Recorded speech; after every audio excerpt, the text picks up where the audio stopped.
नमस्कार दोस्तों, निर्मला सीतारमण भारत की आज तक की वर्स्ट फाइनेंस मिनिस्टर है।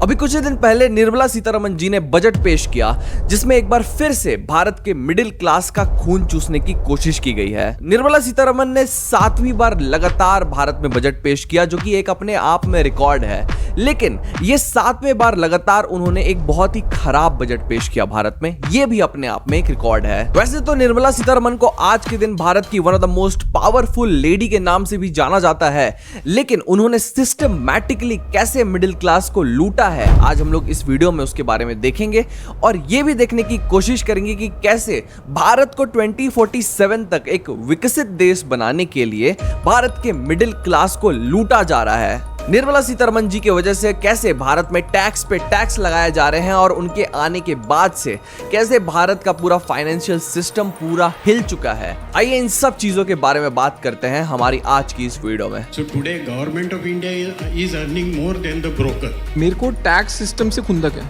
जेन्युइन खुंदक है। 7 महीने में से ही आपको अपना निकालना है, 5 महीने तो स्वाहा हो गए। I, Nirmala Sitharaman, do swear in the name of God.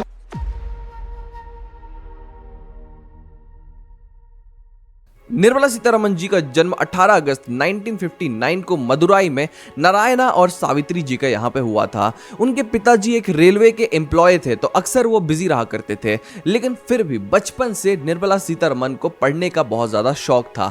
Madurai से अपनी स्कूलिंग खत्म करने के बाद निर्मला सीतारमण रामास्वामी कॉलेज जाती है और वहां से अपनी बैचलर की डिग्री लेती है। लेकिन इस समय के बाद निर्मला सीतारमण की जिंदगी में एक ऐसा मोड़ आने वाला था जो कि उनकी पूरी जिंदगी बदल देने वाला था। निर्मला सीतारमण अपनी मास्टर्स की डिग्री और एमफिल की डिग्री करने भारत की one of the most prestigious university में जाती है, जेएनयू में। जब वो जवाहरलाल नेहरू यूनिवर्सिटी आती है तो यहाँ पे वो बहुत सारे लोगों से मिलती है और उनका माइंड बहुत ही तेजी से डेवलप होने लगता है। यहाँ पे वो अपने आज के पति प्रभाकर से भी मिलती है। प्रभाकर शुरू से ही एक लेफ्टिस्ट हुआ करते थे और निर्मला सीतारमण एक राइटिस्ट थी, यानी कि दोनों की विचारधारा शुरू से ही अलग थी। वो शुरू से ही एक दूसरे के साथ डिबेट किया करते थे कि कौन सही है कौन गलत है, लेकिन इसी डिबेट के बीच में दोनों में प्यार हो गया था। लेकिन जेएनयू में निर्मला सीतारमण ने सिर्फ प्यार नहीं पाया था, उन्होंने बहुत सारा ज्ञान भी पाया था। यहाँ पे एक ग्रुप था जिसका नाम था फ्री थिंकर्स। इस ग्रुप की वो एक बहुत ही इंपॉर्टेंट हिस्सा थी। ये फ्री थिंकर्स ग्रुप, आप में से कुछ लोगों को याद होगा, हमने एस जयशंकर वाली वीडियो में बताया था कि कैसे ये भारत का one of the most important groups था और इसमें कितने बड़े बड़े लोग मौजूद रहे हैं। उसी ग्रुप में निर्मला सीतारमण भी मौजूद थी और उस ग्रुप ने निर्मला सीतारमण के आइडियोलॉजी को फॉर्म करने में, मजबूत करने में बहुत ज्यादा मदद किया। अब इसके बाद उनके पति प्रभाकर जो है वो इंग्लैंड जाने वाले थे, तो अपने पति के साथ निर्मला सीतारमण भी इंग्लैंड चले जाती है और वहां पे वो अपनी पीएचडी करती है। वो वहां पे इंडो यूरोपियन ट्रेड में पीएचडी करती है, लेकिन शुरू से ही निर्मला सीतारमण को एक पॉलिटिशियन बनना था, क्योंकि पॉलिटिक्स का तो शौक बचपन से ही था। तो वो ये सोच लेती है कि वो अब भारत वापस जाएगी और वहां पे अपनी पॉलिटिकल करियर की शुरुआत करेगी। ये समय होता है 1991 का। आपको ये समय याद रखना है, ये समय भारत के लिए एक बहुत ही इंपॉर्टेंट समय था। ये वही समय था जब भारत के finance minister doctor Manmohan Singh हुआ करते थे और मेरे हिसाब से आर्ग्यूबली डॉक्टर मनमोहन सिंह भारत के one of the best finance minister रहे हैं। 1991 के समय में एलपीजी यानी कि लिबरलाइजेशन, प्राइवेटाइजेशन और ग्लोबलाइजेशन का कॉन्सेप्ट मनमोहन सिंह ने भारत में इंट्रोड्यूस किया था। इसके बारे में हम लोग वीडियो में आगे बात करेंगे। अभी हम लोग निर्मला सीतारमण के बारे में बात करते हैं। धीरे धीरे निर्मला सीतारमण भारत के छोटे छोटे ग्रुप्स को ज्वाइन करना शुरू करती है, जहां से उनके पॉलिटिकल जर्नी की शुरुआत होती है। 2006 का समय आता है जब निर्मला सीतारमण वुमेन कमीशन की एक बहुत ही इंपॉर्टेंट मेंबर बन जाती है और उसी समय सुषमा स्वराज जी इनको एक मीटिंग में बोलते हुए देखती है और इनसे बहुत ज्यादा इंप्रेस हो जाती है। तभी वो इनको डायरेक्टली बोलती है कि आपको भारतीय जनता पार्टी ज्वाइन कर लेनी चाहिए। तभी निर्मला सीतारमण जी 2006 में भारतीय जनता पार्टी को ज्वाइन कर लेती है और 2010 में इनको प्रवक्ता बना दिया जाता है भारतीय जनता पार्टी का। आप सोच के देखिए, सिर्फ 4 साल हुए थे इन्हें ज्वाइन किए हुए भारतीय जनता पार्टी और तुरंत ही 4 साल बाद इन्हें प्रवक्ता भी बना दिया गया था। कहानी को थोड़ा फास्ट फॉरवर्ड करते हैं और बात करते हैं 2014 की, जब भारतीय जनता पार्टी ने भारत में एक लैंडस्लाइड विक्ट्री मारी थी। समय आता है 2017 का, जब पहली बार डॉक्टर निर्मला सीतारमण को डिफेंस मिनिस्ट्री का पोस्ट दिया जाता है। अब आपको ये बात जानने की जरूरत है कि भारत में 4 मिनिस्ट्री बहुत ज्यादा इंपॉर्टेंट होती है। सबसे इंपॉर्टेंट होती है होम मिनिस्ट्री, उसके बाद इंपॉर्टेंट होती है फाइनेंस मिनिस्ट्री, उसके बाद डिफेंस मिनिस्ट्री और लास्ट में मिनिस्ट्री ऑफ एक्सटर्नल अफेयर्स बहुत ही ज्यादा इंपॉर्टेंट होती है। अब 2017 का एक ऐसा समय बन गया था जब जब इन 4 इंपॉर्टेंट मिनिस्ट्री में से 2 महिला रूल कर रही थी। एक सुषमा स्वराज जो एक्सटर्नल अफेयर की मिनिस्टर थी और दूसरी थी हमारी डॉक्टर निर्मला सीतारमण जी जो कि डिफेंस मिनिस्टर थी भारत की। अब डिफेंस मिनिस्टर जब वो थी भारत की, तो भारत में उन्होंने बहुत बड़े बड़े चेंजेस लाए थे। इस वीडियो में मैं आपको ये जरूर बताने की कोशिश करूंगा कि कैसे डॉक्टर निर्मला सीतारमण एक अच्छी फाइनेंस मिनिस्टर नहीं है, लेकिन no one can take away the fact कि वो एक अच्छी मिनिस्टर और एक अच्छी पॉलिटिशियन सालों से रही है। वो जब भारत की डिफेंस मिनिस्टर थी तो उन्होंने राफेल डील जैसे एक बहुत ही बड़े डील को क्लोज किया था और भारत में वो डील आने वाला था। ये एक बहुत ही इंपॉर्टेंट अचीवमेंट थी भारत के लिए और भारत की सेना के लिए भी ये बहुत ही ज्यादा इंपॉर्टेंट था। 2017 वही समय था जब भारत में मेक इन इंडिया का भी नारा चल रहा था और उन्होंने जो भारत के जो हमारे सामान थे जो हम बाहर से इंपोर्ट किया करते थे वो भारत में ही बनाने की पूरी प्रयास कर रही थी और भारत के कंपनीज को भी बहुत ज्यादा फायदा पहुंचा रही थी। लेकिन फिर समय आता है 2019 का और ये वही समय था जब भारतीय जनता पार्टी एक बार फिर से भारत में इलेक्शन जीत जाती है और इस बार कैबिनेट में निर्मला सीतारमण को चुना जाता है और उन्हें पोस्ट दिया जाता है भारत की फाइनेंस मिनिस्टर का। वो पहली बार 2019 में बजट पेश करती है भारत में और पहले ही बजट के बाद उन्हें पूरे भारत में एक बहुत ही बड़े क्रिटिसिज्म का सामना करना पड़ता है। ये वही समय था जब भारत में टैक्स सिस्टम को और भी ज्यादा बढ़ा दिया गया था और पूरा मिडिल क्लास इससे बहुत ही ज्यादा सैड था। अब मैं हर साल के बजट की बात तो नहीं कर सकता, लेकिन आपको ये बात जाननी जरूरी है कि अगर मैं एक साल की बजट की बात करूंगा तो हर साल का बजट आपको कवर हो जाएगा, यानी कि हर साल सेम ही बजट भारत में आता है। उस बजट का एक ही रूप रहता है कि मिडिल क्लास से पूरा पैसा चूसो और अमीर को और ज्यादा अमीर बनाओ, गरीब को कुछ मत दो, जितना हो सकता है उतना टैक्स लो, जहां से टैक्स ले सकते हो वहां से टैक्स लो। और ये सब आइडिया किसका है? निर्मला सीतारमण जी का। 2019 के बाद से उन्हें लगातार हर बार बजट पेश करने के बाद क्रिटिसिज्म का सामना करना पड़ा है और अभी हाल ही में 2024 का बजट भी उन्होंने पेश किया है। आपको एक इंपॉर्टेंट चीज इस बजट में देखने को मिली होगी, कैसे टैक्स स्लैब को 1-1 लाख रुपए ऊपर बढ़ा दिया गया है। लेकिन इस टैक्स स्लैब से हमें फर्क क्या पड़ता है? अश्नीर ग्रोवर एक बहुत ही इंपॉर्टेंट बात बोलते हैं कि 10 लाख से नीचे तो टैक्स लेना ही नहीं चाहिए और भारत में कुछ ऐसा ही होना चाहिए। और इसकी बात 2019 से पहले से ही चल रही है कि भारत में टैक्स बहुत ज्यादा लिया जा रहा है। आपको एक एग्जांपल देता हूं मैं, अगर आप 30 दिन किसी कंपनी के लिए काम कर रहे हैं तो आप 30 में से सिर्फ 20 दिन कंपनी के लिए काम कर रहे हैं और 10 दिन आप प्रॉपर गवर्नमेंट के लिए काम कर रहे हैं।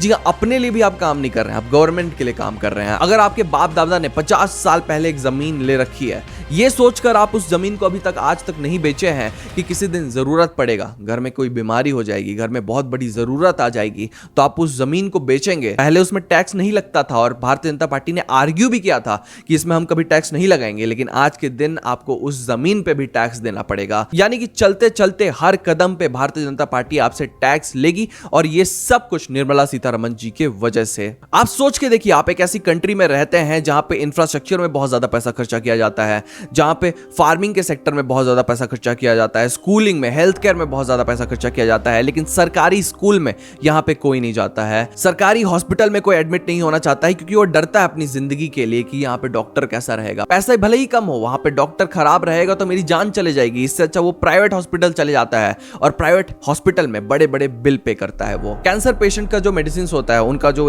प्राइस इन्होंने कम कर दिया, लेकिन बाकी सारे बीमारियों का क्या? भारत में और भी तो बीमारी है। अनएम्प्लॉयमेंट की सेक्टर की बात करें तो भारत में जो अनएम्प्लॉयमेंट का रेट है वो कई सालों से आसमान छू रहा है। भारत में अच्छे अच्छे पढ़े लिखे लोग अनएम्प्लॉयड बैठे हैं आज अपने घर पे। उनके लिए एक बहुत ही अच्छी योजना हमारी निर्मला सीतारमण जी ने लाई है, जो कि है टॉप 500 कंपनीज में भारत के 1 करोड़ जवानों को, युवाओं को रोजगार मिलेगा और 5,000 रुपए पहले महीने का गवर्नमेंट पैसा देगी। आप सोच के देखिए, टॉप 500 कंपनी पूरे दुनिया की 1 करोड़ लोग को इंटर्नशिप कहां से देगी? अगर आप कॉर्पोरेट सेक्टर में हैं या फिर आप एक स्टूडेंट भी हैं तो आप ये बहुत ही आसानी से जान सकते हैं कि इतने सारे लोग को क्या ही इंटर्नशिप दिया जाएगा कि ये अच्छा डेवलप कर पाएंगे अपने स्किल को। या तो ये एक प्रॉपर झूठ है ऑन पेपर, या तो सीधा सीधा कांग्रेस को कॉपी करने की कोशिश है ताकि इनसे सत्ता संभाली जा सके। इस बजट को देखने के बाद आपको ये भी जानना जरूरी है कि आप हर चीज के लिए टैक्स देते हैं लेकिन कुछ भी चीज आपको गवर्नमेंट प्रोवाइड नहीं करता है। इंफ्रास्ट्रक्चर की मैं बात किया था, आप देख सकते हैं कि कैसे बिहार में आए दिन पुल गिरते रहते हैं और ये पुल 10 साल 20 साल पहले नहीं बने हैं, ये 2-3 साल पहले बनाए गए हैं। वो सारे पुल गिर जाते हैं। कैसे दिल्ली में T1 का पूरा टर्मिनल गिर जाता है और वहां पे कोई भी जवाबदारी नहीं देती है गवर्नमेंट। आज आप देख सकते हैं हर जगह पे महंगाई बढ़ रखी है। पेट्रोल के दाम क्या हुआ करते थे 10 साल पहले और आज क्या हो गए हैं। लेकिन फिर भी निर्मला सीतारमण इस चीज को चेंज करने के लिए कुछ नहीं कर रही है। इनका सपना है भारत को एक डेवलप्ड देश बनाना 2047 तक।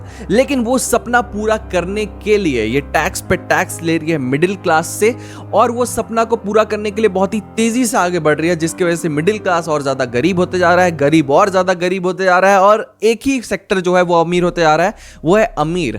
आप आज सोच के देखिए भारत का टैक्स सिस्टम इतना ज्यादा खराब है, और इस बजट में और ज्यादा उसे खराब कर दिया गया है कि भारत का जो पॉपुलेशन है उसका 2% पॉपुलेशन ही बस टैक्स देता है भारत में। जी हाँ, बाकी सारे लोग टैक्स चोरी कर लेते हैं। फार्मर्स होते हैं पंजाब हरियाणा या फिर कहीं के भी जो फार्मर्स होते हैं वो लैम्बोर्गिनी में अपने फार्म जाते हैं। जी हाँ, खेत की जुताई करने वो लैम्बोर्गिनी में जाते हैं, लेकिन फिर भी उन्हें 0% टैक्स देना पड़ता है भारत में। ये क्या बात हुआ? आप आज निर्मला सीतारमण जी के वजह से एक ऐसे देश में रहते हैं जहां पे आपको एक डेवलप्ड देश से भी ज्यादा टैक्स देना पड़ता है, और आपको फैसिलिटी एक अंडर डेवलप्ड देश से भी कम मिलती है। आप अगर इसे यूएस से कंपेयर करेंगे तो वहां पे अगर आप 4-5 करोड़ रुपए से ज्यादा कमाते हैं तब आपको 20% टैक्स देना पड़ता है। वहीं अगर आप भारत की बात करेंगे तो यहां पे आप 15 लाख 12 लाख कमाएंगे तो आपको पूरा का पूरा 20% अपना पैसा सीधा गवर्नमेंट को दे देना पड़ेगा। और सिर्फ इतना ही नहीं, आप कुछ सामान भी खरीदेंगे तो आपको टैक्स देना पड़ेगा, आप रोड पे चलेंगे तब भी आपको टैक्स देना पड़ेगा, आपको हर जगह टैक्स देना पड़ेगा। और कहीं पे भी बजट में एक रिवॉल्यूशनरी चेंज निर्मला सीतारमण ने आज तक नहीं लाया है। इसको सीधा सीधा आप डॉक्टर मनमोहन सिंह से कंपेयर कर लीजिए ना। 1991 की बात करते हैं, कोई भी भारत में इन्वेस्ट करने के लिए तैयार नहीं था, क्योंकि यहां पे टैक्स बहुत ज्यादा लेती थी भारत की गवर्नमेंट। यहां पे अगर एक छोटे बिजनेस को एक्सपैंड करना होता था तो उसे बहुत ज्यादा टैक्स देना पड़ता था भारत की गवर्नमेंट को, और इसी चीज से डर कर कभी भी भारत डेवलप कर ही नहीं सकता था, कोई इन्वेस्ट करता ही नहीं भारत में। वहीं फिर पिक्चर में मनमोहन सिंह जी आते हैं, भारत के फाइनेंस मिनिस्टर बनते हैं, एलपीजी को लागू करते हैं, लिबरलाइजेशन, प्राइवेटाइजेशन और ग्लोबलाइजेशन को इंट्रोड्यूस करते हैं भारत में, और उसके बाद भारत की इकोनॉमी सीधा बूम करने लगती है। आज आपको पेपर पे दिखाया जाता होगा कि कैसे भारत की इकोनॉमी बहुत ही तेजी से बढ़ रही है। चलिए मान लिए Bharat is one of the fastest growing country in the world economically, लेकिन at what expense? At the expense of its people, at the expense of their happiness. आज इसी टैक्स सिस्टम की वजह से, हर चीज में घपला के वजह से, हर जगह भ्रष्टाचार के वजह से, कहीं पे पैसा निकलवाना है तो कहीं कमीशन देना पड़ेगा तब आपका पैसा निकलेगा। इस सब चीजों की वजह से अच्छे अच्छे लोग आज भारत को छोड़ के दूसरे कंट्रीज में जा रहे हैं। अगर आप यूनाइटेड स्टेट्स ऑफ अमेरिका की बात कर लेंगे तो वहां पे इंडियन ओरिजिन के जो लोग होते हैं वो सेकेंड हाईएस्ट टैक्स पेयर्स है वहां के। जी आप सोच के देखिए, भारत में अगर वो आते, भारत की गवर्नमेंट को अच्छा से टैक्स देते तो आज भारत कहाँ पे होता। लेकिन मजबूरन इस टैक्स सिस्टम की वजह से उन्हें भारत छोड़ना पड़ रहा है, और भारत के लोग बाकी सारी कंट्रीज के बारे में जानते नहीं है कि वहां का टैक्स सिस्टम कैसा है, इसीलिए भारत के लोग इसे बर्दाश्त कर रहे हैं। डॉक्टर निर्मला सीतारमण ने जब से वो भारत की फाइनेंस मिनिस्टर बनी है तब से उन्होंने भारत के मिडिल क्लास को और भी ज्यादा गरीब होने में मजबूर कर दिया है। मैं किसी भी गवर्नमेंट की आज इस वीडियो में बुराई नहीं करना चाहता हूं, मैं एक ऐसे शख्सियत की बुराई करना चाहता हूं जिसने आज तक एक बहुत ही रिवोल्यूशनरी डिसीजन नहीं लिया है भारत में, जिसकी जरूरत है भारत को। भारत की जो मिडिल क्लास है उसको थोड़ा सा रिलीफ मिले कि भैया हमको हर जगह टैक्स नहीं देना पड़ रहा है, और अगर टैक्स देना पड़ रहा है तो हमको सही से पानी तो दो, हमको जो रास्ते पे चलते हैं उसको रास्ता को अच्छा से पोर्टहोल तो भरो, उसका ब्रिज तो सही से बना दो। भाई हमारा ब्रिज गिरते जा रहा है। अगर आप दिल्ली बेंगलोर में रहते हैं तो वहां पे आप कहां रहते हैं? गैस चेंबर में रहते हैं। आप गैस चेंबर में हजारों लाखों रुपए अगर आप गवर्नमेंट को टैक्स देते हैं तो आप पानी कहां से पीते हैं? टैंकर आता है आपके घर में पानी पीने के लिए, आपका पानी खत्म हो जाता है। यानी कि आप टैक्स दे रहे हो अपने स्टेट गवर्नमेंट को टैक्स दे रहे हो, तो किस बात का टैक्स दे रहे हो? किसी चीज का टैक्स नहीं दे रहे हो, सिर्फ और सिर्फ भारत को फास्टेस्ट ग्रोइंग इकोनॉमी बनने के लिए आप टैक्स दे रहे हो। आगे देखते हैं भारत में क्या होता है, क्या टैक्स कट होंगे भारत में, या फिर बड़ी बड़ी जो कंपनी है भारत के स्टार्टअप्स है वो सब भारत को छोड़ के चले जाएगी। देखिए, सोचने की जरूरत है आपको, और हम ऐसी वीडियोस बनाते रहते हैं तो हमारे चैनल को सब्सक्राइब करके जाना मत भूलिएगा। आज की वीडियो में बस इतना ही, मिलते हैं अगले वीडियो में।